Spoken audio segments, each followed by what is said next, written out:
बरेच वेळेला पोर्ट करायचं असते पॉलिसी, पण रिन्युअल डेट निघून जाते आणि पॉलिसी तर आपल्याला अपडेट करायची. अशा वेळेस काय करायचं? अशा वेळेस टॉपअप प्लॅन घ्यायचा. टॉपअप प्लॅन हा तुमच्या बेस पॉलिसीवर एक ॲडिशनल मेडिक्लेम कव्हर असतो. एक्झाम्पल, माझा समजा 10 लाखाचा मेडिक्लेम आहे, जो मला 1 करोडचा करायचा होता, पण काही कारणास्तव मी पोर्ट करू नाही शकलो. तर मी 10 लाखावर ॲडिशनल 1 करोडचा टॉपअप प्लॅन घेईन. म्हणजे माझी बेस पॉलिसी ज्यावेळेला संपेल त्यावेळेला माझा टॉपअप प्लॅन कामाला येईल. आता टॉपअप प्लॅन कधी घ्यावा?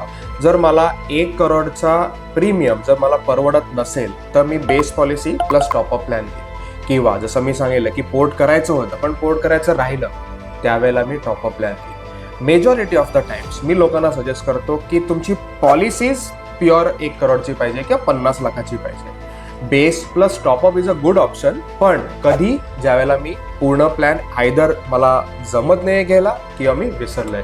तुम्हाला टर्म इन्शुरन्स काढायचा आहे, हेल्थ इन्शुरन्स काढायचा आहे, तर फॉर्म भरायची गरज नाही आहे. माझ्या टीम मेंबर अपूर्वाला तुम्ही डायरेक्ट कॉल करून इन्शुरन्स काढू शकता. नंबर तुम्हाला फ्लॅश होईल. थँक्यू.